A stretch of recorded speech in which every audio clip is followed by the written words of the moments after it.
말씀 창세기 42장 1절이지요. 42장 1절 말씀 보겠습니다.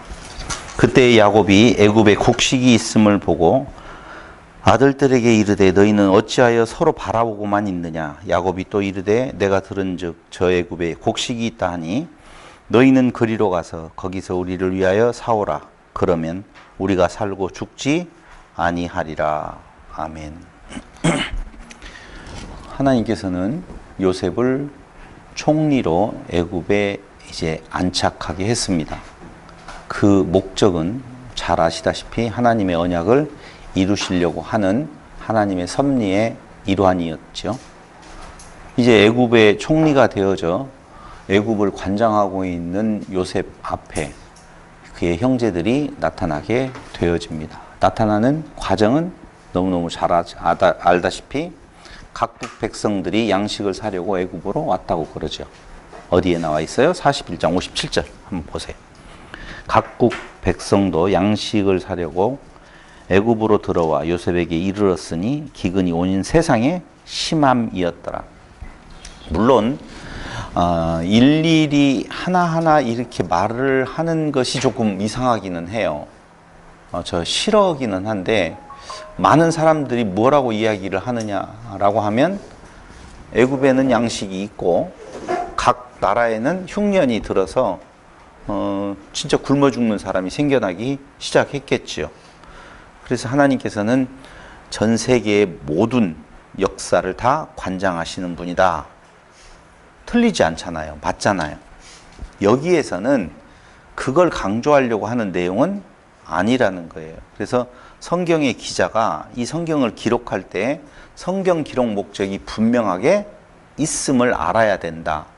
그런데 제목 설교라고 하는 내용으로 설교가 강단에서 이루어지면 그 목적과는 전혀 상관없는 인간의 생각이 들어가서 1번, 2번, 3번 이렇게 해야만이 그게 나에게로 온다. 제가 처음 청년 시절 때에 신앙생활을 시작을 하는데요. 그 목사님 정말 복에 대한 설교를 너무 잘했어요. 그냥 복 하나를 가지고 성경 전체에서 복이라는 단어가 있는 것, 어떤 상황이 오면은 전부 다 분석을 해요. 그런데 그 복이라는 설교를 가지고 은혜를 얼마나 사람들이 받는지. 왜 은혜가 되겠어요? 복을 간구하는 사람들에게 복을 알려주니까 얼마나 은혜가 되겠냐고요. 그럼 뭔가를 원하는 것을 줄 때에 사람들은 좋아한단 말이죠. 그럼 우리들은 수원평안교회는 과연 무엇을 원하고 있는가? 권사님은 무엇을 원하세요? 네. 그런 거 있어요? 알았어요. 뭔가 원함이 있을 거예요. 제가 본 영화 중에 설국열차라는 영화 있죠. 설국열차 봤어요? 안 봤어요? 꼭 한번 보세요. 말을 해버리면 별로 재미가 없는데 자세한 내용 이야기 안 하고 같은 궤도를 계속 도는 거예요. 그렇잖아요. 근데 그 열차 안에서 멈추면 안 돼요, 열차가. 그래서 계속 돌아요. 송강호 나오던가요? 송강호가 나와가지고 그 설국 열차 안에 주인공으로 있는데 근데 거기에서 먹는 것이 양식이 뭐냐면 바퀴벌레예요. 바퀴벌레를 가지고 뭔가 계속 뭔가 생산을 해내요.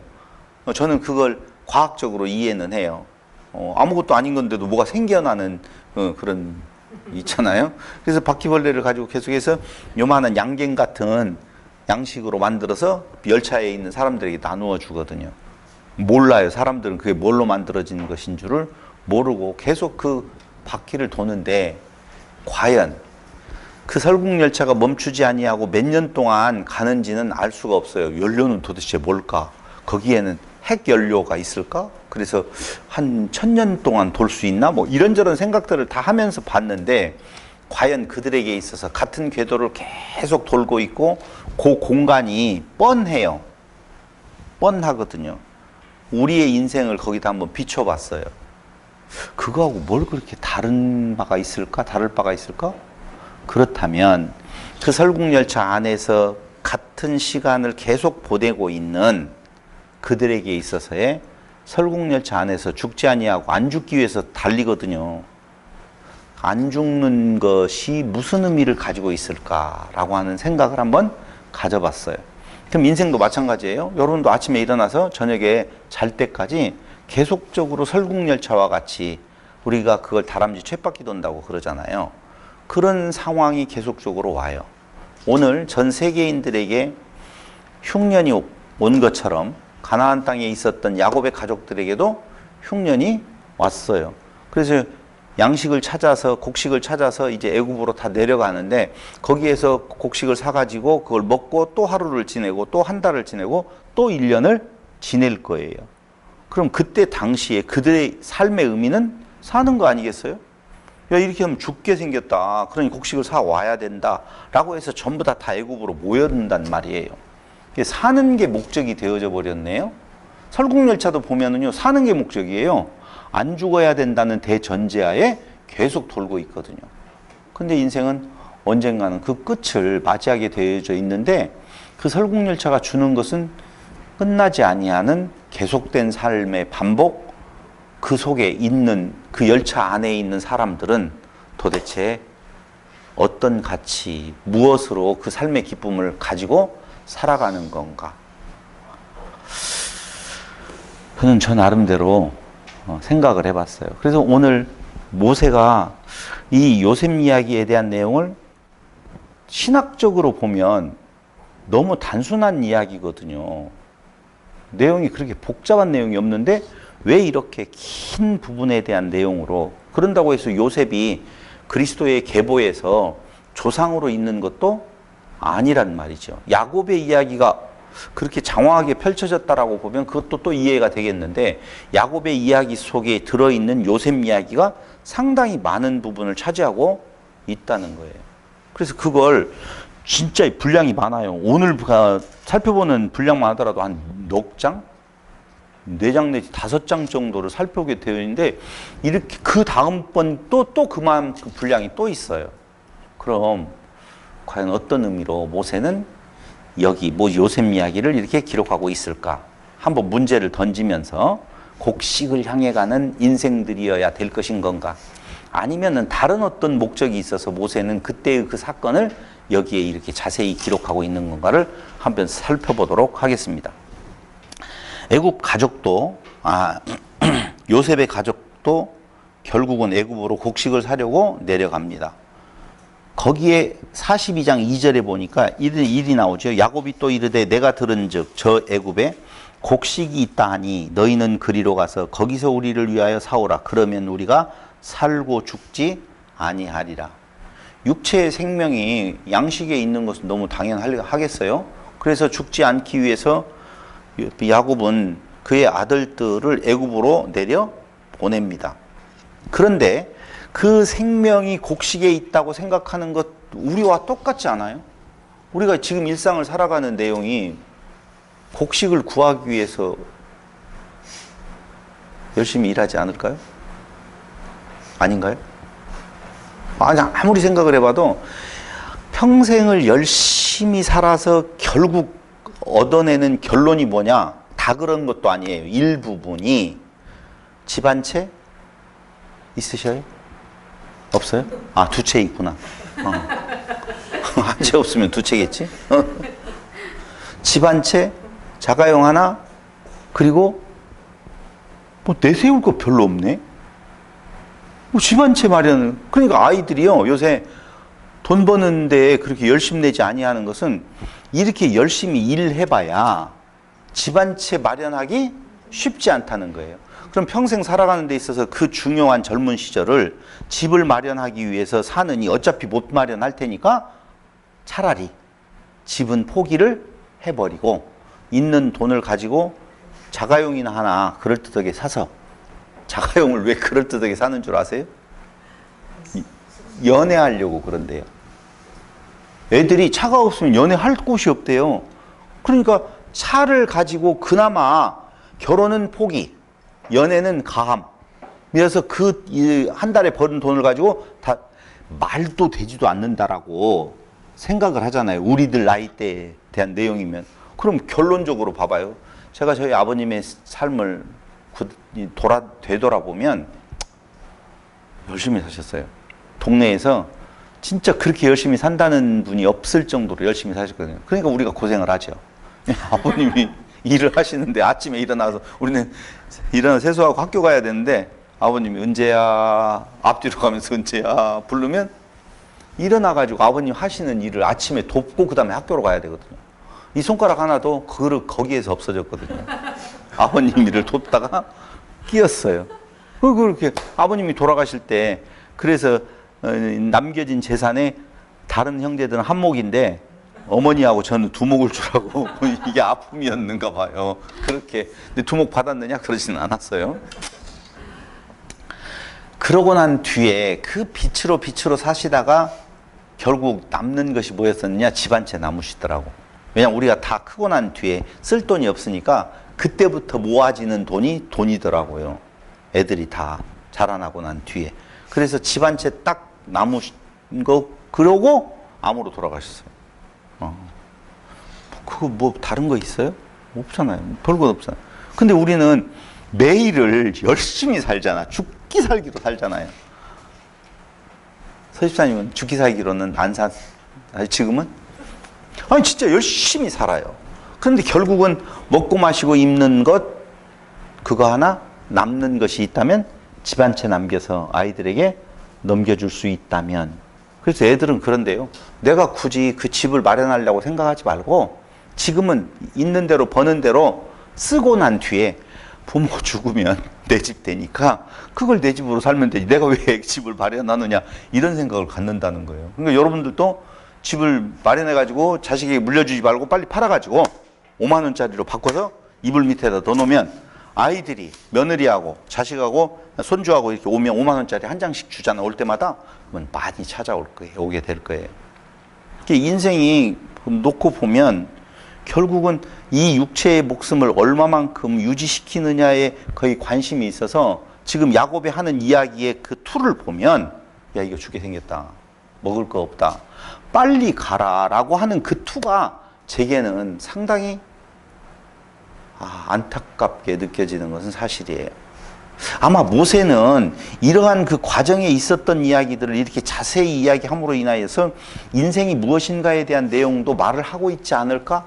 그러면은 진짜 그 인생에서 하나님께서 요구하시는 바가 무엇인지를 맞아요. 발견해내는 것. 이게 신앙인들의 모습이 아닐까 생각을 해봅니다. 일단 생명이 곡식에 있다고 생각해서 곡식을 빨리 사오라고 그의 아들들을 내려보냅니다. 10아들만 내려보내고 한 아들은 놓아두어요. 이유는 뭐 때문에 그런 줄 알죠? 왜요? 그걸 편애라고 이야기를 하거든요.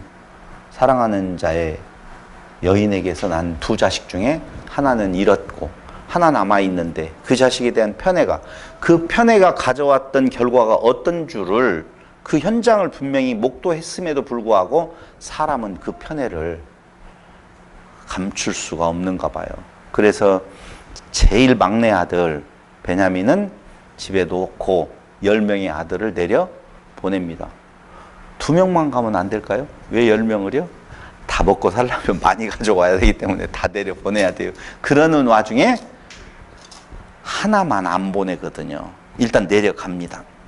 내려간 형제들은 42장 9절에 보니까 이렇게 애매한 추궁을 당합니다. 요셉이 그들에게 대하여 꾼 꿈을 생각하고 그들에게 이르되 너희는 정탐꾼들이라 이 나라의 틈을 엿보려고 왔느니라. 그러니까 곡식을 구하러 간 야곱의 아들들은 이제는 정탐꾼으로 몰려서 억울한 옥살이를 하게 되어집니다. 근데 이 정탐꾼이라는 말을 9절에도 이야기를 하고 11절 우리는 다 한 사람의 아들들로서 확실한 자들이니 당신의 종들은 정탐꾼이 아니니이다. 14절 요셉이 그들에게 이르되 내가 너희에게 이르기를 너희는 정탐꾼들이라 한 말이 이것이니라. 뭔데요? 16절 너희 중 하나를 보내어 너희 아우를 데려오게 하고 너희는 갇혀 있으라. 내가 너희의 말을 시험하여 너희 중에 진실이 있는지 보리라. 바로의 생명으로 맹세하노니 그리하지 아니하면 너희는 과연 정탐꾼이니라 하고 그들을 다 함께 3일을 가두었더라. 정탐꾼의 말로는 죽음이죠. 죽음이 그들 앞에 놓여 있어요. 보세요. 요셉은 왜 이런 일을 그 형들에게 이야기를 하고 있느냐. 정탐꾼으로 모르는 이유는 요셉은 아직 베냐민이 어떻게 되어진지를 알 수가 없어요. 그의 형제들이 자기를 미워했던 이유가 무엇인 줄 알고 있는 요셉의 입장에서는 베냐민도 혹시 당하지 않았을까? 그러니까 현재까지는 요셉이 무슨 뭐 마음이 넓어져 가지고 하나님의 뜻을 따라서 나를 여기에 오게 한 것은 하나님께서 하신 일입니다. 이렇게 신앙 고백을 할 수 있는 단계가 아니라는 거예요. 혹시 베냐민은 어떻게 되었을 건가? 아버지는 어떻게 되어졌을 건가? 제가 어저께 교회에 대해서 특강을 했었잖아요. 근데 교회라고 하는 개념이 그건 이제 들어보시면 알고 마지막 이야기가 무엇이었었냐면은 피부치라는 이야기를 썼거든요. 피부치. 그러니까 우리가 피부치인 이유는 같은 피를 이어받은 같은 몸이다라고 하는 개념이잖아요. 그런 거예요. 근데 그들은 아직 피부치의 개념이 베냐민과 요셉은 피부치여도 그 나머지는 피부치가 아닌 것으로서 생각이 되어진 것이지요. 결국은 하나님께서는 그 인간적인 피부치에서 그걸 넘어서는 이제는 신됨의 하나님 나라의 백성으로서의 피부치를 만들어가는 내용이 이런 인간사에 있어서 복잡다단한 것들을 소재로 삼고 있다는 것이죠. 결국 너희들 정탐꾼이지 이 말은 죽은 목숨이야 라고 하는 것이죠. 왜 막내는 오지 않았지? 요셉이 의심하는 것이 42장 15절에 이렇게 나오죠. 너희는 이같이 하여 너희 진실함을 증명할 것이라 바로의 생명으로 맹세하노니 너희 막내 아우가 여기 오지 아니하면 너희가 여기서 나가지 못하리라 라고 말합니다. 막내 데리고 와. 그러면 살려줄게. 그게 20절이에요. 너희 막내 아우를 내게로 데리고 오라. 그러면 너희 말이 진실함이 되고 너희가 죽지 아니하리라 하니 그들이 그대로 하니라. 이게 죽지 아니하리라 정탐꾼 이콜 죽은 목숨이야. 이런 것이죠. 진짜 한번 생각을 해볼까요? 우리가 지금 이 앞에 서 있다고 봐봐요. 요셉 앞에. 다 같이 퍼포먼스를 하겠습니다. 시작. 안 되네. 엄청 떨릴 거예요. 우리가 경찰서에서 잠깐만 와보라고 하더라도 얼마나 떨려요. 안 가봤구나. 보통 경찰서 앞만 지나가더라도 예전에는 순사라고 해가지고 그 사람들이 앞에 있기만 해도 괜히 무슨 죄진 것 같이 그렇더니 운전을 하고 가다가 왜 경찰차가 있으면 운전이 조금 이상해지는지 몰라요. 아, 그래요?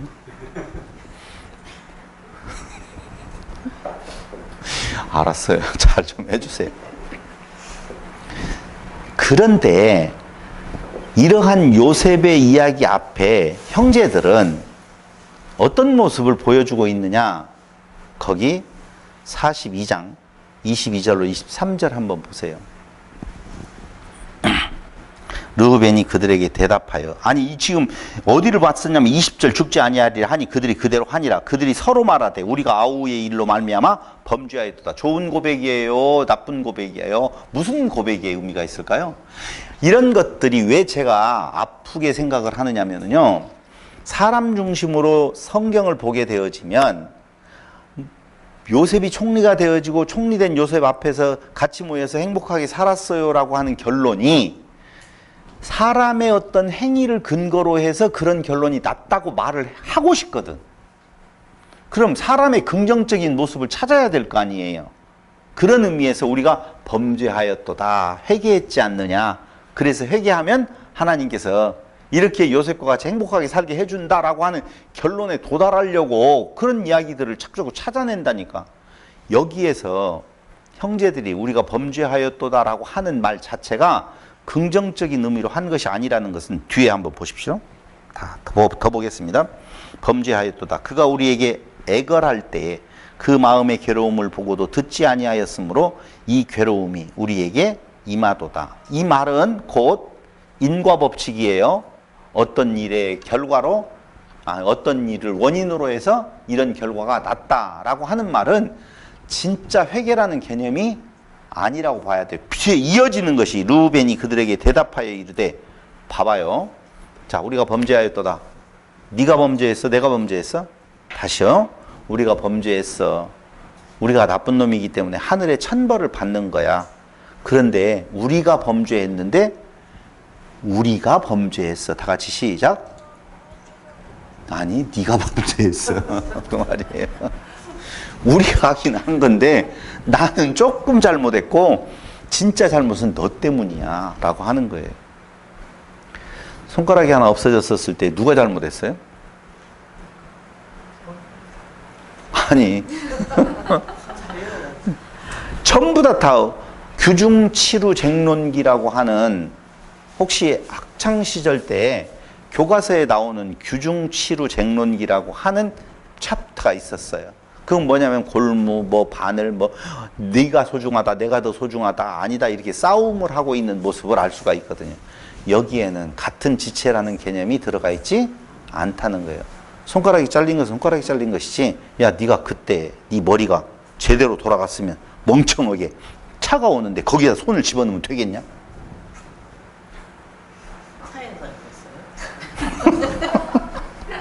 그럼 제가 이걸 어디에다 했겠어요? 아니, 사람이 정말 무식한 것은요, 차가 백을 해가지고 유리병 쌓은 거 대전에서네요.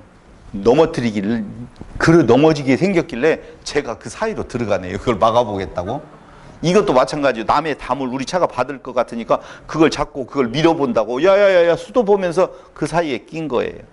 사람은 이렇게 멍청해요. 그럼 누가 잘못한 거예요? 멍청한 뇌가 잘못했죠. 그걸 판단 못하는 판단 미스잖아요. 야 그때 그 손이 갈 때 왼손이 잡았으면 되잖아. 말 안 된다는 거 너무너무 잘 알 거예요. 그런데 사람들은요 이렇게 이야기를 해요. 르후벤이 이렇게 말합니다. 그들에게 대답하여 이르되 내가 너희에게 그 아이에 대하여 죄를 짓지 말라고 하지 아니하였더냐. 그래도 너희가 듣지 아니하였으므로 그러므로 그의 핏값을 치르게 되었도다 하니 그들 사이에 통역을 세웠으므로 그들은 요셉이 듣는 줄을 알지 못하였더라. 그러면 요셉이 이 이야기를, 자기들끼리 하는 이야기를 다 알아들었다라고 보면 요셉은 그 마음에 그 형제들에 대해서 당연히 의심할 수밖에 없는 거예요. 자, 여기 정리 하나 하고 가십시다. 우리는 이 과정에서 인간의 본 모습이 다 드러나고 있는 것을 알 수가 있어요. 그런데 나중에 가서 그들이 화해하고 다 용서하고 다 하나가 되어질 때에 그 원인은, 용서하고 하나가 되어지게 하시는 것은 하나님이 이러한 자세한 과정을 통해서 그 고백으로 나아가게 하신다는 거예요. 인간 스스로가 내 잘못이야, 내가 책임질게 라고 하는 내용 아니에요. 한번 물어보십시다. 오늘 유다가 내 자식을 맡기고 아버지에게 맡길 테니 베냐민을 내주세요 그러잖아요. 무슨 이야기인지 모르세요? 다시 설명할까요? 결국은 베냐민을 안 데리고 가면 자기들은 죽은 목숨이잖아요. 그러니까 차라리 베냐민을 안 데리고 갈 바에는, 지금 요셉이 그걸 요구했단 말이에요. 총리가 너 베냐민 데리고 와. 너 동생 지금 있었는데 없잖아 지금. 그러면 나를 죽인 것처럼 그 동생도 어떻게 했을지 모르잖아. 그 동생 데리고 와봐. 그럼 내가 진실로 믿어줄게.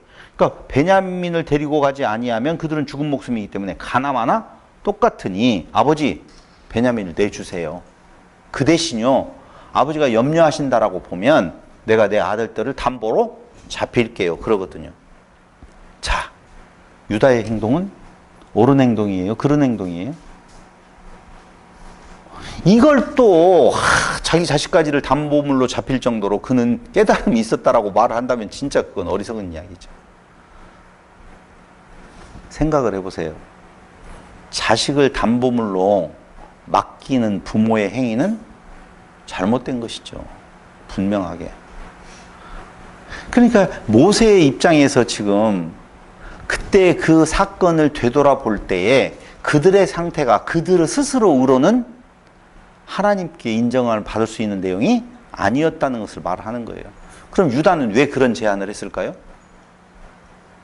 최선이었어요. 그게 그 방법밖에는 없으니까 저는 지 안 죽고 아들 죽이려고? 아니, 제가 말하려고 하는 것은 그 말이 틀렸다는 말이 아니라 사람은 목구멍이 포도청이라고 해서 먹을 것 앞에서 그 어떤 것도 맞아요. 다 내어줄 수 있어요. 자기의 양심 그런 거 의미 없어요. 그러니까 죽게 생겼다라고 그거 없으면 양식이 없으면 죽게 생겼잖아요. 아버지 빨리 가야 돼요. 더 이상 지체할 수가 없어요. 무엇까지라도 내드릴게요. 내 자식까지라도 내드릴게요. 라고 하는 것이 인간의 본 모습이라 그 말입니다. 그러니 신앙이라고 하는 것이 안 그러겠어요? 교회라고 하는 것은 에클레시아, 칼로스 불러냄을 받은 자들이에요. 그럼 통일교는 문선명이가 불러낸 자들이고 이만희는 무슨 교회를 세웠냐면은 신천지 교회를 세웠어요. 그러니까 신천지 이만희에 의해서 불러낸 자들이 신천지 교회, 통일교회는 문선명이 불러낸 자. 우리는요? 그리스도가 불러냈고 하나님이 불러낸 자. 그럼 우리는 어떤 교회예요? 하나님의 교회잖아요. 하나님의 교회를 누가 이름을 가져가고 그랬어요. 그래서 하나님의 교회라고 이야기하면 이상한 교회가 되어져서 이상하지만 진짜 교회는 하나님이 우리가 알고 있는 그 교회의 진짜 의미는 하나님의 불러냄을 받은 자들이에요.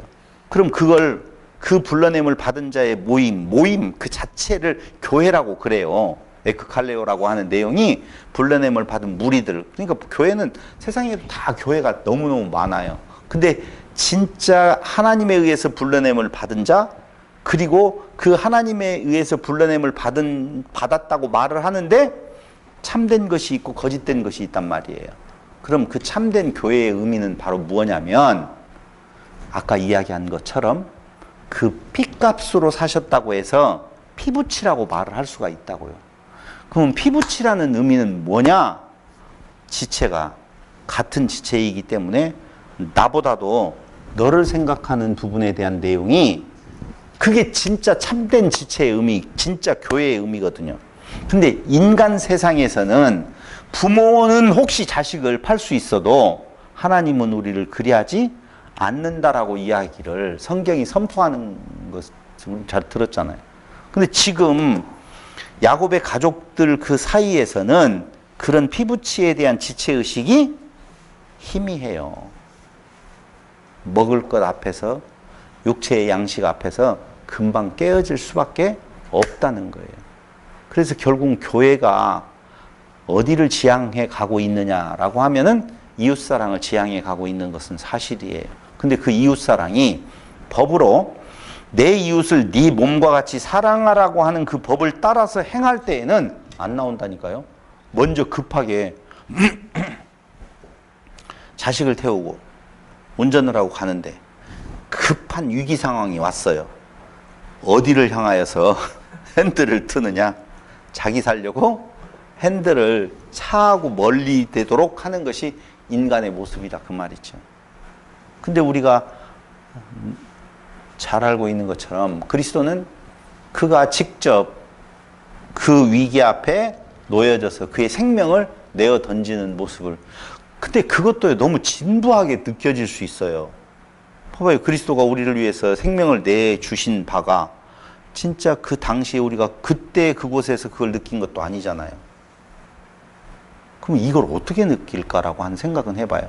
그리스도의 사랑을 느껴본 적 있으십니까? 웃음으로 대답을 대신하네요. 김혜경 집사님은 그리스도의 사랑을 어떻게 느끼셔요? 우리는 그리스도의 사랑을 이야기를 많이 하잖아요. 근데 그리스도께서 어느 날 갑자기 밤에 나다 해가지고 애경아 내가 너를 얼마나 사랑하는지 알지? 이렇게 한 적 없어요. 근데 도대체 어떻게 알았지요? 그 사랑은 또 뭐지요? 그리스도가 우리를 사랑하셨다라고 하는데 그리스도가 우리를 사랑하신 그 사랑은 도대체 뭐냐고요? 봐봐요. 마땅히 줘야 될 것을 주는 것은 사랑이 아니라고 그랬잖아요. 그러니까 내가 높은 자리에 있는데 누군가가 어떤 선물을 가지고 오면 사과 한 박스를 가지고 왔어요. 선물같이 안 보일 때에는 어느 때냐? 내가 높은 자리에 있어서 하찮게 보이는 때예요. 근데 굶어 죽게 생겼는데 그때 빵 한 쪼가리는 내게 있어서 생명이나 마찬가지잖아요.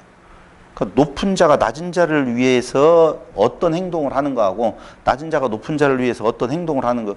그래서 우리가 안 받으신다는 거예요. 뭘 받아요? 받을 것이 어디가 있어요? 아니 개가 물어오는 개뼈다귀를 좋다고 주인이 받아요? 아이고 걔는 내가 안 먹고 주인 드리겠습니다 하고 갖다 물어기면 어디에서 쓰레기를 자꾸 가지고 오냐고 그럴 거 아니에요. 그런데 개는요 주인이 주는 그 음식이 그에게 있어서는 큰 은혜가 될 거예요. 아마 저는 저에 대한 저 스스로에 대해서 어떤 인간인 줄을 제가 몰랐다라고 보면 하나님 바꿔놓고 생각해 보세요. 적어도 내가 이 정도 했다라고 보면 하나님이 이 정도는 해줘야 되지 않아요? 내가 나를 위해서 돈 번다고 언제 그랬어요? 내가 돈 벌면 하나님을 위해 쓴다고 그랬잖아요. 그런데 하나님은 이렇게 나를 무시할 수가 있어요? 그게 제가 어렸을 때부터 젊었을 때 들었던 내용이 뭐냐면 권사님들이 기도할 때 바꿔놓고 생각하세요. 하나님 이 기도를 너무 많이 들었어요. 그렇게 기도하라고 또 가르쳐요. 바꿔놓고. 자기 의가 있다는 것이죠. 저는 하나님의 사랑을 생각을 할 때 비교할 수 없는 신분의 차이예요.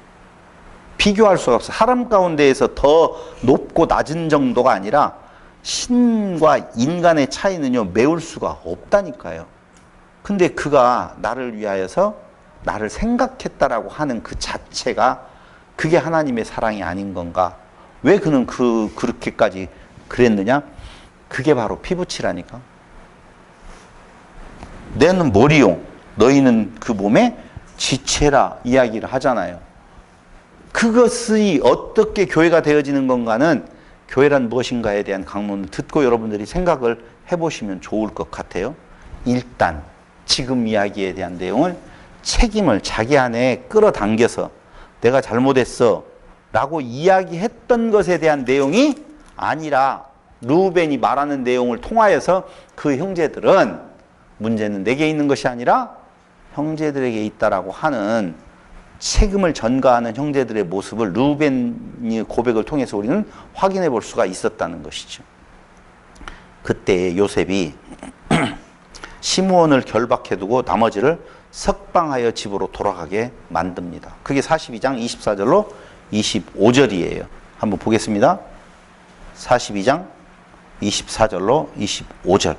명하여 곡물을 그 그릇에 채우게 하고 각 사람의 돈은 그의 자루에 덜어넣게 하고 또 길 양식을 그들에게 주게 하니 그대로 행하였더라. 그들이 곡식을 나귀에 싣고 그곳을 떠났더니 이제 요셉은 시므온을 결박해 둔 뒤에 나머지를 석방하여서 집으로 돌아가게 하는데 42장 35절로 38절에 보니까 거기 한번 보세요. 42장 35절로 38절. 각기 자루를 쏟고 본즉 각 사람의 돈뭉치가 그 자루 속에 있는지라 그들과 그들의 아버지가 돈뭉치를 보고 다 두려워하더니 그들의 아버지 야곱이 그들에게 이르되 너희가 나에게 내 자식들을 잃게 하도다. 요셉도 없어졌고 이제는 시므온도 없어졌다고 생각하는 거예요. 왜냐하면 아버지는 아들들을 믿지 아니해요. 너희들이 돈을 주고 양식을 사오라고 했더니 오히려 양식을 도둑질해 왔다고 생각하는 거예요. 돈은 자루에 있고 곡식이 있으니 너희가 도둑질한 거 아니냐. 그럼 남겨놓은 누구는? 시므온은 당연히 죽은 목숨이다 라고 하는 것이죠. 시므온도 없어졌거늘 베냐민을 또 빼앗아가고자 하니 이는 다 나를 해롭게 함이로다. 여기에서 우리가 알 수 있는 것은 야곱이 철저하게 자식들을 신뢰하고 인정해주는 내용이 아니에요. 오히려 아버지 된 자로서 자식들의 이야기를 믿지 아니하고 도리어 자식들을 원망하는 야곱의 모습을 보고 있다는 거예요. 그때에 르우벤이 그의 아버지에게 말하여 이르되 내가 그를 아버지께로 데리고 오지 아니하거든 내 두 아들을 죽이소서 그를 내 손에 맡기소서 내가 그를 아버지께로 데리고 돌아오리이다. 여러분 시므온의 행위를 어떻게 보호하져요? 시므온. 잠깐만요. 야곱이 이렇게 다 죽게 생겼다 지금. 하나 요셉도 죽었고 시므온도 죽을 거고 베냐민도 데리고 가면 얘까지도 죽음을 맞이하게 되어지니 이렇게 이야기를 하니까 그때 시므온이 뭐라고 이야기해요? 허허 르우벤이 그의 아버지에게 말하되 아버지께로 데리고 오지 아니하거든 내 두 아들을 죽이소서. 이것도 또 누구와 같아요? 유다와 같네요. 이 사람들은 그냥 자식들이 완전히 담보물이야. 웃겨. 장권사님은 그러지 않겠죠? 우리는 그럴 수가 없잖아요. 적어도. 우리는 대단해서 아들, 아이고.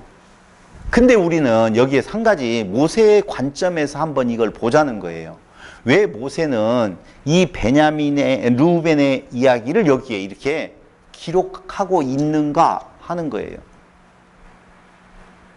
우리의 관점과 모세의 관점은 약간 달라요. 그러니까 모세의 관점은 오늘 유다도 똑같이 그럴 것이고 여기 루벤도 그러고 있는데 봐라. 먹고 사는 것이 중요한 거예요. 먹고 사는 거. 그러니 먹고 사는 것 앞에서는 자식을 담보로 잡히고라도 이 지금 루벤의 이야기는 이런 말이에요. 아버지 지금 급해. 우리 다 죽게 생겼어요. 빨리 베냐민을 내놓으세요. 그 말이거든요. 잘못된 거 없잖아요. 베냐민이 가야만이 곡식을 얻을 수가 있게 되어지고 그나마 가능성 거기 가가지고 또 어떤 현상이 일어날지는 아무도 알 수 없지만 그나마 그 가능성은 베냐민을 데리고 가야만이 그 총리에게서 양식을 얻을 수 있겠다라고 하는 일말의 가능성 때문에 그 급한 마음에 아버지의 마음을 헤아리지도 아니하고 아버지 빨리 베냐민 내놓으세요라고 지금 채근하고 닥달하고 있는 거라고요. 모세의 관점에서 다 같이 시작. 이런 것이 우리 조상들의 모습이에요 라고 가르쳐주고 있는 거예요. 하나님은 우리를 애굽에서 출애굽시켜서 광야까지 데리고 왔었을 때에 우리의 의 하나도 없어요. 볼 것 하나도 없어요. 그럼 절망이잖아요. 안 그래요? 내가 뭔가 내놓을 것이 있었을 때에는 그래도 좀, 그런데 내가 내놓을 것이 없어요. 내놓을 것이 없었을 때의 희망이에요. 내놓을 것이 있었을 때의 희망이에요. 그 모세의 이야기는 근데 교회가 지금 강단에서 다 뭘 이야기하는 내놓을 거 내놓으라는 거예요. 지성이면 감천이니 뭔가를 내놓으라는 거. 없어 믿음이라도 내놔 그러거든요. 근데 믿음이라도 내놓으라고 이야기할 때 나는 믿음은 있어라고 말하는 어리석은 자가 되지 않았으면 좋겠어요.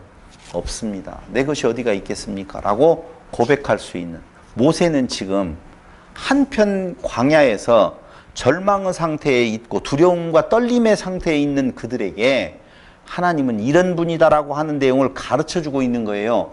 하나님은 뭔가 받을 수 있어서, 받을 것이 있어서, 그 의가 있어서 우리를 여기까지 인도한 것이 아니다. 봐라 우리의 조상들을. 그 먹을 것 육체의 양식 문제로 있었을 때에 다 형제들도 팔아버리고 자식도 담보로 잡혀버리고 아버지의 마음도 헤아리지도 아니하고 이런 행동들을 하는 족속이었었다라고 지금 이야기를 해주고 있는 거예요. 이 메시지가 우리에게 희망이 되어집니까? 절망이 되어집니까? 희망이 되어지는 것은 그들보다도 훨씬 더 우리는 육체적인 물질에 훨씬 더 빠져 있지 않아요? 나만. 여러분들은 조금 덜 할 것 같지도 않다. 똑같은 내용 같아요. 그러면서 데려오리이다 라고 할 때 야곱이 이르되 내 아들은 너희와 함께 내려가지 못하리니 이런 거예요.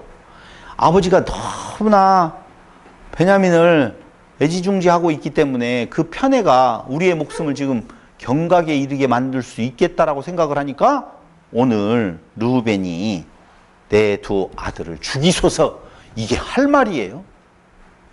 내 두 아들을 때리소서 뭐 이 정도로 해야지 죽이소서 목숨을 자기 마음대로 하나. 그의 형은 죽고 그만 남았음이라.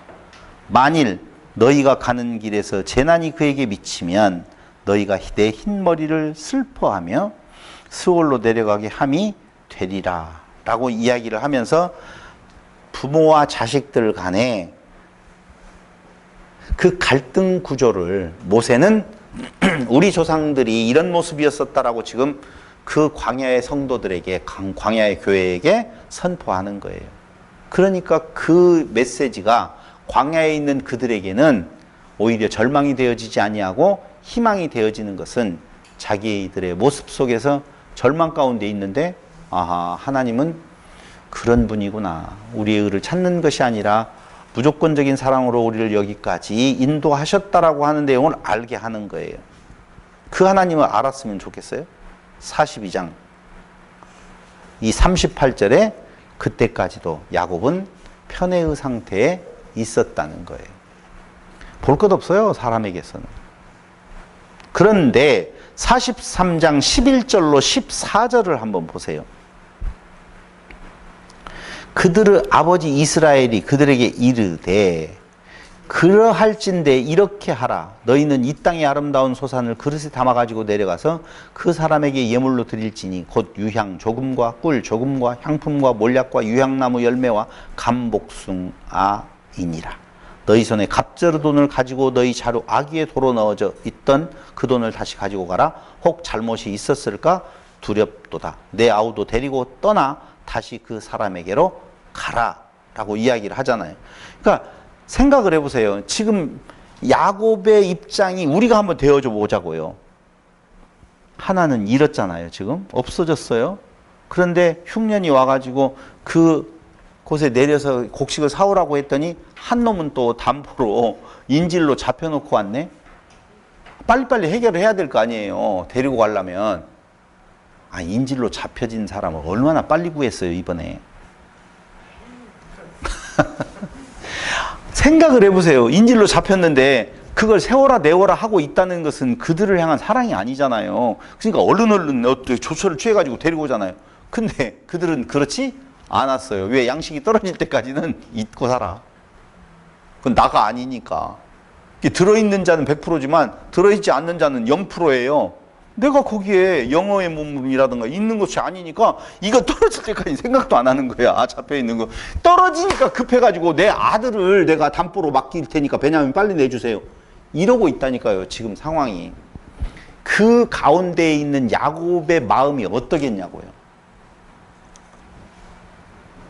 죽은 자식도 그렇고 죽지는 않았지만 죽은 자식도 그렇고 남겨진 자식도 그렇고 요놈 데려가야 된다고 그러지. 그러니 그 야곱의 그 상태를 야곱은 뭐라고 자기를 표현하고 있느냐? 시작. 험난한 세월이었습니다 라고 하는 거예요. 야곱에게 있어서 진짜 험난한 세월은요, 그가 육체적으로 겪었던 고통의 나날이 아니라 사람과 사람 사이에, 형제와 형제 사이에 그 가족 간에 있었던 그 불협화음이라고 하는 것이 너무너무나. 보세요. 부모의 입장에서 자식들에게 바라는 부분이 있다면, 자식들이라고 그랬어요. 한 명 있던가요? 모를 거예요. 아니, 많이 있었잖아요. 그 부모의 밑에서 있었잖아요. 혹시 자식들에게 바라는 부모의 심정이 있다면 그게 뭐겠어요? 권사님? 자식들에게 바라는 바람이 있다면. 그렇죠. 그걸 우리 고향에서 쓰는 어머니의 말로 말하면 우애가 있으면 좋겠다는 거거든요. 우애예요. 그럼 하나님께서 그의 자녀들에게 바라는 것이 뭐겠어요? 우애예요. 그 우애를 하늘나라의 법으로 선포하셨을 때 다 같이 시작. 이웃사랑이다 그 말이죠. 그게 이웃사랑이에요. 그 이웃사랑이 이루어지지 않는 모습을 볼 때 부모의 가슴은 찢어진다고 보통 그렇게 말을 한다니까요. 자식들 간에 싸우고 다투고 재산 때문에, 없는 재산 때문에 싸울 일이 별로 없겠지만 싸우고 갈등이 있고 그 갈등 가운데 또 누가 들어와요? 며느리가 들어오잖아. 또 더 갈등이 심화되어지잖아요. 그러니까 무언에 하더라도 가장 추석에요. 집에 내려가실 때에 과일 바구니 봉투보다도 훨씬 더 좋은 부모에 대한 선물은 자식들 간의 우애의 모습. 아이고, 둘째는 왜 안 내려왔대? 아, 어머니 둘째는 너무해요. 아, 물론 바쁜 주는 잘 아는데요. 그러니까 부모는 변명 아니라고. 그래도 다 제사상 장만하라고 돈 보내왔다? 부모가 무엇이냐 다른 거 없어요.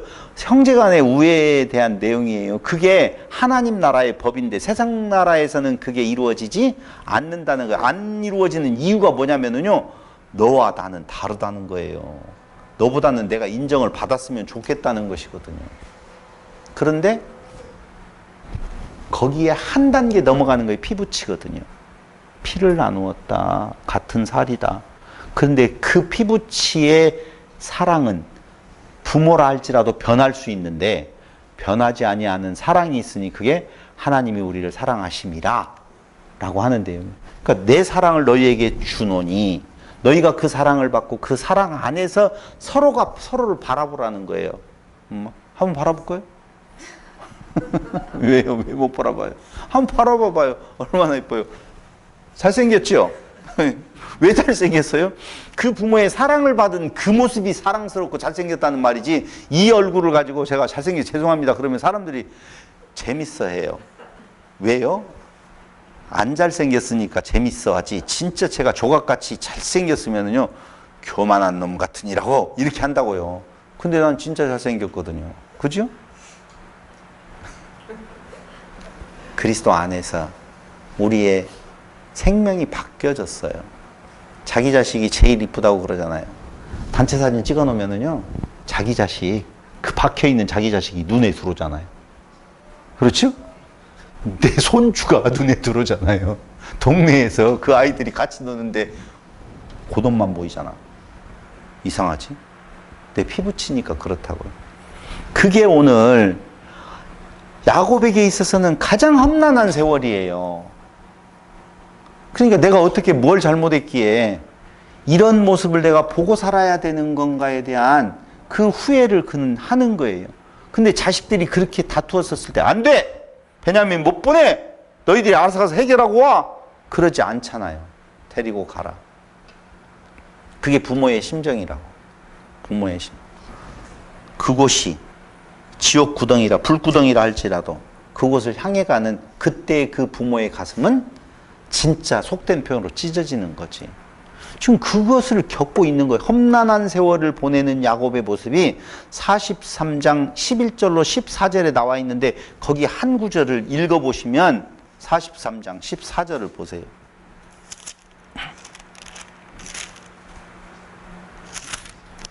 전능하신 하나님께서 그 사람 앞에서 너희에게 은혜를 베푸사 그 사람으로 너희 다른 형제와 베냐민을 돌려보내게 하시기를 원하노라. 원하노라. 그렇게 된다고 기도하는 것이 아니라 그랬으면 정말 좋겠다. 왜 그 심정을 지금 알 수가 있냐면 바로 뒤에 나온 내가 자식을 잃게 되면 이르리로다. 어쩔 수 없지. 예, 어쩔 수 없지. 라고 하는 고백을 지금 하고 있는데 거기에서 저는 오히려 야곱의 그 험난한 세월의 모습을 보는 거예요. 제가 교회란 무엇인가 라고 하는 강론을 어저께 하면서 최경숙 집사님 이야기를 잠깐 내가 했어요. 그게 뭐냐? 그 소식을 제가 듣고 수술한다는 소식을 듣고 마음이 가는 거 있죠. 그럼 어떤 분은 그렇게 이야기해요. 아니 기도는 그런 거 아니라며요. 뭐 먹을까 마실까 입을까를 왜 구하는 거예요? 그럼 목사님이 가르쳐주는 대로 아니잖아요. 아니요. 그것을 그대로 되기를 원하는 내 심정, 먹고 마시고 입을 것이 내게 꼭 와야 돼요. 내가 기도했으니까 꼭 해줘야 돼요. 라는 말이 아니라 마음이 가는 거. 그래서 예수님께서도 이야기하잖아요. 이 잔을 내게서 옮기옵소서. 내 뜻대로 마옵시고 아버지의 원대로 하옵소서.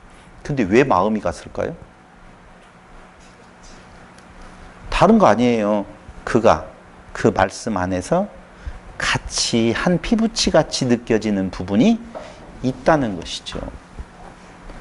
그런 의미로서의 기도는 제가 처음으로 하는 것 같아요. 이번에. 그랬으면 좋겠다. 그 가슴이 안 다쳤으면 좋겠다라고 하는 내용이에요. 그러니까 그 가슴이 다칠 것 같은 그 안타까움이 그 싸우는 모습을 보고 부모의 가슴이 찢어지는 것처럼 야곱의 이 아픔들이 바로 앞에서 내 지나온 세월이 험난한 세월이었습니다 라고 말을 하는 거예요. 그럼 오늘 모세의 입장에서 보면 인간사 모든 내용들을 다 살펴보면 인간의 의가 있을 수가 없고 다툼이 있고 서로 미움과 질시가 그 안에 가득 차 있는데도 불구하고 하나님은 그곳에 임하셔서 그의 약속을 이루어 주시는 신됨의 자리, 하나님의 나라의 백성으로 삼으시는 일들을 하나님 당신의 뜻대로 이루어 가시는 것이지 인간이 무엇인가를 원한 대로 되어지는 거 아니다. 그러므로 광야의 우리 교회 성도들아 힘내라. 그래서 힘이 나는 거라니까요. 나는 만약에 여기에서 야곱이 고민하지 아니하고 뭔가를 탁 험난한 세월이 아닌 세월을 보냈다라고 보면 난 자신 없어요. 왜냐하면 그럴 내가 존재가 못 되고 내가 저를 너무 잘 알잖아요. 너무 잘 알아요. 그러기 때문에 오늘 험난한 세월을 보내는 야곱의 모습이 이렇게 그려지는 것을 한마디로 잃게 되면 이르리로다 라고 하는 그 절망의 고백을 통하여서 그는 이제는 그 삶의 고통스러움에 접어드는 것 같은데 반전이 있잖아요. 반전이.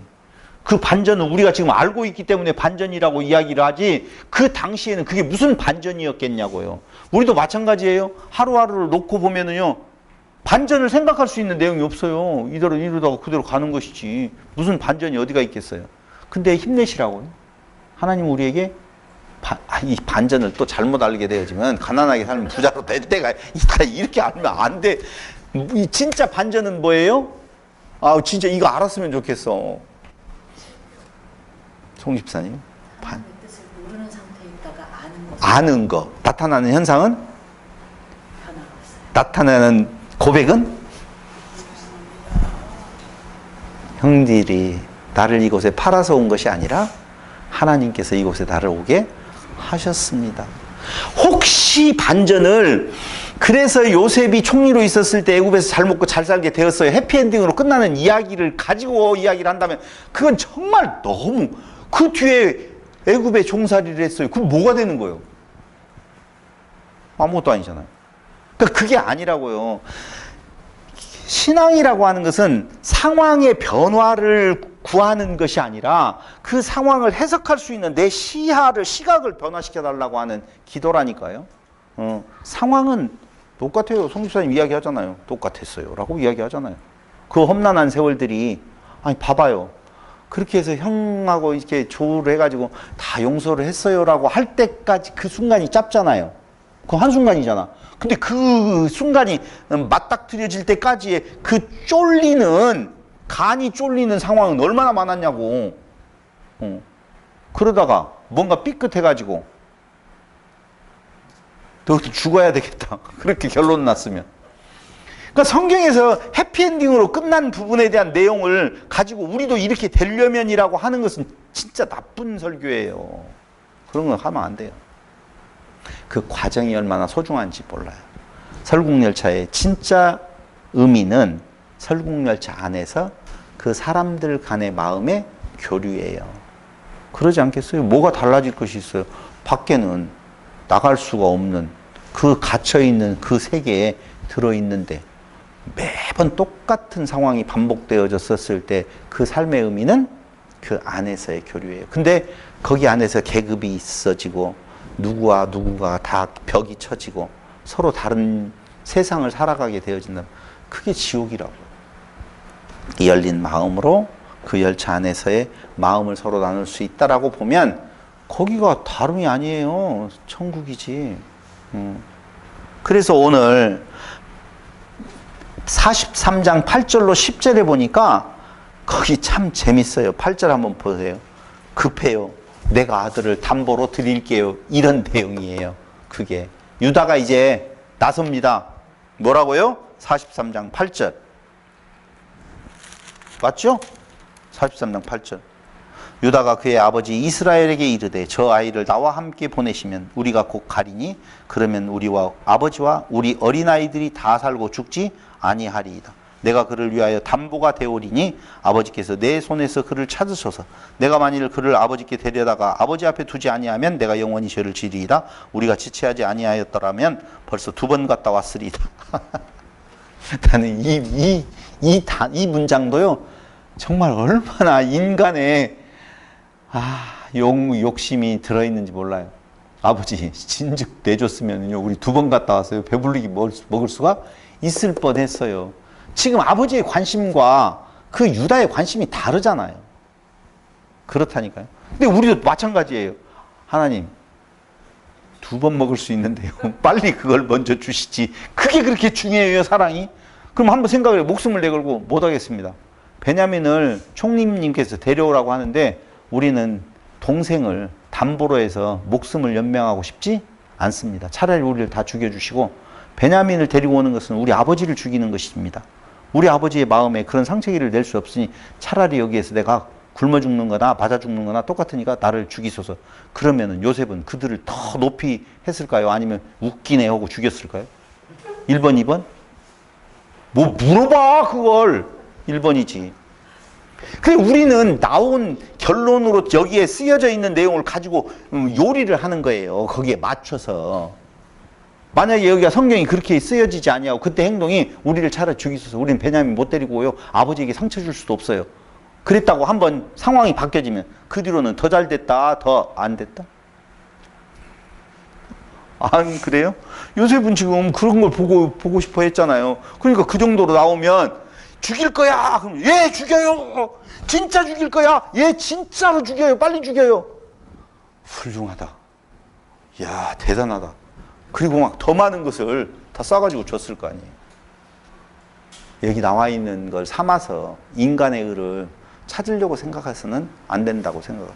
이게 바로 무슨 내용인 건가? 배고픔이 전부이고 급해요. 내가 아들을 담보로 내놓을게요 라고 하는 이 유다는 아들을 생각하거나 부모를 생각하거나 형제를 생각하는 것이 아니라 자기중심적인 모습으로 살아가고 있다고요. 지금까지도. 그런데 그게 변화되어져요. 어떻게 해요? 변화되어졌어요. 변화되어졌어요 라고 이야기하니까 야, 변화를 자기가 가져와. 아니요. 그렇게 변화되게 하는 그 형제들을 피부치로 생각하게 하는, 같은 지체로 생각하게 하는 하나님의 역사가 하나님 나라를 만들어가고 있다는 거예요. 43장 11절로 15절에 보니까 예물과 돈과 베냐민을 데리고 출발을 하게 되어집니다. 출발을 해서 이제 43장 16절로 34절에는 드디어 요셉 앞에 서게 되어집니다. 요셉의 호의를 오해하여서 변명하는 형제들 앞에서 그거 한번 볼까요? 43장 23절 23절 한번 볼게요. 그가 이르되 너희는 안심하라 두려워하지 말라 너희 하나님 너희 아버지의 하나님이 재물을 너희 자루에 넣어 너희에게 주신 것이니라 너희 돈은 내가 이미 받았느니라 하고 시므온을 그들에게로 이끌어내고 라고 나오잖아요. 그러니까 이게 무슨 말이냐면요 갑자기 총리가 자기들을 후대해요. 집으로 초대를 하고. 그러니까 이게 뭐지? 우리가 돈 가져갔다고 오해해서 우리를 지금 형장에 이슬로 갈 때는 어떻게 해요? 몇 번 나와 해가지고 형장으로 가는지 모른다고 그러잖아요. 근데 가는 방향이 다른 길이면 아 죽음의 길이라고 그렇게 이해를 한대요. 그러는 것처럼 야 우리를 죽이려고 하는 건가? 라고 그들은 벌벌 떨고 있는 거예요. 아니 그러겠어요. 구하러 갔는데 정탐꾼으로 지금 지정을 해가지고 넌 정탐꾼이 넌 죽어야 돼. 그러면서 여러 가지 지금 숙제들을 내놨는데 그 숙제들을 나름대로 자기들은 푼다고 하지만 그 숙제가 정답이라고 말할 수 있는 사람은 오직 요셉밖에는 없어요. 그래서 그 요셉이 그들에게 베푸는 호의까지도 오해를 해서 아니에요. 우리는 그러지 않았었어요 하고 변명하는 그들의 앞에서 하나님의 섭리를 선포하는 것이 23절에 대한 내용이에요. 그가 이르되 너희는 안심하라 두려워하지 말라 너희 하나님 너희 아버지의 하나님이 재물을 너희 자루에 넣어 너희에게 주신 것이니라 너희 돈은 내가 이미 받았느니라 하고 시므온을 그들에게 이끌어 냈다는 거예요. 그러면 됐다. 야 요셉이 우리를 인정했네. 이렇게 마음이 확 풀어졌냐? 아닐 거예요. 아니었다는 거예요. 오늘 모세는 그 뒤엔 이야기를 또다시 이어가는데 그게 바로 뭐냐면은 드디어 이때에 요셉은 형제들을 시험하게 되어져요. 그게 우리가 잘 알고 있는 은잔 사건 아니겠어요? 시험하게 되어져요. 그럼 시험이 와요. 다음 주에 이제 마지막으로 이야기할 거예요. 시험은 우리에게는 두 가지가 있다고 알고 있잖아요. 이론적으로. 하나는 템테이션, 유혹이라고 하는 템테이션이 있고 또 하나는 테스트라고 하는 개념이 있어요. 테스트는 올리기 위한 거예요. 테스트는 당연히 받아야 돼요. 한 단계 업그레이드 되기 위한 것이 시험이란 말이에요. 여기에서 요셉이 하는 것은 그 과정을 지금 통하여서 테스트의 과정에서 그들을 합격시키려고 하는, 그래서 그들의 모습 속에서 고백하게 하는 개념을 만들어내시는 하나님의 섭리가 있었다는 거예요. 만약에 그들을 처음 만났었을 때 그가 시험했다면 그건 템테이션이 될 거예요. 유혹해서 넘어지게 해서 그들을 죽이려고 하는 것이 되어질 거예요. 우리가 잘 알고 있는 에덴 교회에서의 아담과 하와는 유혹에 넘어졌어요. 미끄러졌거든요. 그렇잖아요. 근데 광야에서의 그 교회도 템테이션이었어요? 테스트였어요? 테스트였었어요. 넘어져요. 당연히 넘어져요. 오늘날 현대 교회도 당연히 있어요? 있어요. 틀림없이. 넘어져요. 그런데 그 넘어짐과 바르게 서서 그의 신앙을 고백하는 것이 우리에게 있지 아니하고 하나님은 당신의 그 계획된 목표 지점을 향하여서 한 치의 오차도 없이 이끌어 가신다라고 하는 것을 우리는 요셉의 생애를 통하여서 그가 그 약속을 이루어 가시는 모습을 자세히 봤다면 굳이 우리 이야기가 성경에 쓰여지지 않아도 우리의 삶에도 세밀하게 간섭하시는 하나님의 섭리는 있다는 거예요. 그 과정에서 나올 수 있는 내용은 오늘 야곱이 고백한 것처럼 험난한 세월이어도 우리에게 있어서는 가장 아름다운 소중한 하나님의 사랑이 있고 그 사랑 안에서 피부치로 만들어 가시는 그 형제에 대한 내용, 그 지체에 대한 내용, 그 아름다운 하나님의 교회의 모습 속에 서로를 사랑할 수 있는 그 마음이 생성이 되게 하신다라고 하는 거예요. 저는 오늘 여러분들에게 최 집사님 이야기를 했지만 꼭 그런 걸 말하는 거예요. 그런 걸 말하는 거예요. 조그만한 일들, 어떤 일들이 궁금해요. 어떻게 지내시는가라고 하는 거예요. 안 궁금해요? 뭐 하루 종일 뭐 하고 살아요? 궁금하던데? 궁금해요. 어떻게 살아갈까? 바쁘게 살아갈까? 근데 이번에 전주에서 그런 이야기 하더라고요. 아니, 단체 톡에다가 뭘 올리면 아무 반응이 없이 그냥 그러고 그러면 되겠냐고. 나 혼자만 올리면 돼요. 박 목사님이 이제 그러시더라고요. 제발 좀 단체 톡에서도 교제가 이루어졌으면 좋겠어요. 그래요. 현대인들은 전화해가지고 바쁜데 어떠냐라고 물어볼 수 없으니 단체 톡으로라도 교제하고. 여러분, 사랑합니다. 이상하다. 사랑합니다. 이렇게. 내가 오늘 사랑합니다. 올렸잖아요. 사랑합니다. 서로에게 이 마음이 가는 것은 아마 믿는 것과 아는 것에 하나 된 생명이 우리 안에 조금씩 자라나서 그게 우리의 사는 날 동안에 가장 아름다운 삶의 현장이 아닌 건가 생각을 해봅니다. 오늘 모세가 자세한 요셉의 이야기를 통해서 자격 없는 그들에게 임하신 하나님의 사랑을 깨달아 알게 해서 광야에서 힘내라 힘 외쳐준 것처럼 광야를 살아가고 있는 우리들에게도 그 하나님의 사랑이 우리들 가운데 넘쳐나서 서로가 서로를 돌아보아서 아름다움을 나누는 교회 되게 하여 주시기를 하나님의 이름으로 바랍니다. 마치겠습니다. 고마우신 아버지 하나님, 은혜와 사랑을 진실로 감사드립니다. 참으로 우리밖에 모르고 우리 자신을 위하여 살아갔던 날들을 뒤로 하고 이제는 이웃되게 하신 지체들을 향하여서 우리의 관심과 그 하나님으로부터 받은 사랑을 나눌 수 있는 귀한 교회로 삼아주심을 진실로 감사드립니다. 사는 날 동안 무엇을 먹고 마시고 입을 것이 아니라 서로가 서로를 돌아보아서 이웃을 사랑하는 아름다운 교회 되게 하여 주시기를 예수님의 이름으로 기도드립니다. 아멘.